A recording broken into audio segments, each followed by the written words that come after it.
இப்போ துலாம் ராசி ராகு பயிற்சியை பற்றி சொல்ல போகிறேன். எல்லா ஜோதிடர்களும் துலா ராசியை ரொம்ப பாராட்டி அபரிமிதமான பலன் கிடைக்கிற மாதிரி தான் சொல்லியிருக்காங்க. அது நானும் ஏற்றுக்கிறேன் தான். ஆனால் வரும் சங்கடங்களையும் சொல்லணும் இல்லையா? அதை மட்டும் ஏன் சொல்ல மறுக்கிறாங்க? துலா ராசி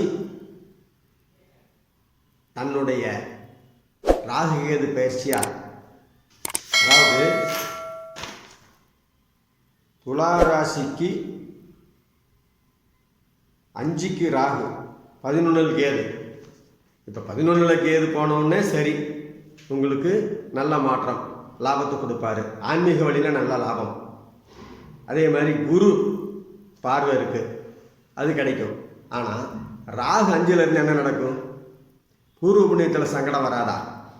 இதையே யாரும் சொல்லலை, எல்லாரும் பாராட்டிக்கிட்டே இருக்கிறீங்க. சரி, அந்த பூர்வ புண்ணிய பலனை சொன்னால் தானே அவங்க துளாராசிக்காரங்க அவங்கள ரொம்ப ஆசை ஏற்படுத்தி அவங்கள சங்கடப்படுத்தாதீங்க.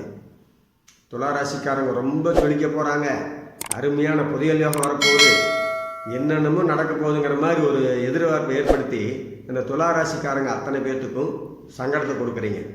இது என்ன ஆகுது? உங்கள் பலனே தப்பாக போன மாதிரி தெரியும். இது எதுக்கு சொல்ல வரேன்னு கேட்டால், நாம் ஜோதிடர்கள் என்ன செய்யணும்? நம்மளுடைய அவங்களோட எதிர்பார்ப்பை சங்கடப்படாமல் நிவர்த்தி பண்ண கொடுக்கணும். அதுக்கு தான் ஜோதிடம். அதை தவிர நாம் என்ன பண்ணுறோம்? எதிர்பார்ப்பு அதிகப்படுத்தி அவங்க என்ன பெரிய புதியல் யோகமும் சங்கடம் இல்லாத வாழ்க்கையும் வாழ போகிற மாதிரியே சொல்லிட்டு இருந்தோம்னா, சங்கடம் வரத்து சொன்னால் தானே அவங்க நல்லா தயாராவாங்க. அப்போ சங்கடம் வரதையும் சொல்லணும்ல. என்ன சங்கடம் வரும்? துளாராசிக்காரங்களுக்கு பூர்வ புண்ணிய சங்கடம் வரும். துளாராசிக்காரர்களுக்கு குழந்தைகள் வழியில் கொஞ்சம் சின்ன சங்கடங்கள் வர வாய்ப்பு இருக்கும். இதுதான் நடக்கும். இதெல்லாம் நடக்கும்போது என்ன பண்ணணுங்கிறது விடையும் சொல்லணும்ல. குரு பார்வை பெற்று அந்த ராகு அந்த இடத்துல இருக்கிறதுனால சங்கடங்களையும் குரு நிவர்த்தி செய்து விடுவார். அதையும் சொல்லணும்ல. சரி, ரைட், ஓகே. எல்லாரும் சொல்லியிருக்காங்க துலாம் ராசிக்காரங்கள் அசத்த போகிறாங்க அப்படின்னு. அது ஒரு வகையில் ஏற்றுக்கலாம். ஏன்னு கேட்டால், துலா ராசிக்காரங்களுக்கு குரு பார்வையும் வந்துடுது. குரு பார்க்க கோடி மெம்பர் நல்ல நல்ல இடங்களை பார்க்குறாரு. குரு ராகு சம்பந்தம் அடையுது. அதே மாதிரி குரு கேதுக்கு 3ஆம் இடத்துல குரு, அது ஒரு விதத்தில் பொருளாதாரத்திலும் பெரிய முன்னேற்றத்தை கொடுக்கும். இதுதான் இதோட இதெல்லாம் நம்ம ஏற்றுக்கலாம்.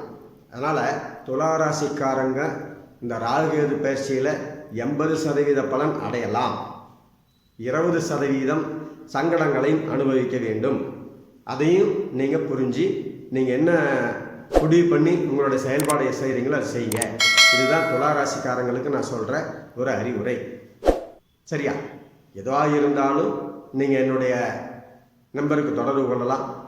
என்ன நீங்கள் எப்போ வேணாலும் பேசிக்கலாம். நிறைய பேர் தொடர்பு கொண்டுட்டு தான் இருக்காங்க. நான் இப்போ சமீபத்தில் தான் அந்த வீடியோ போட்டுட்ருக்கேன்.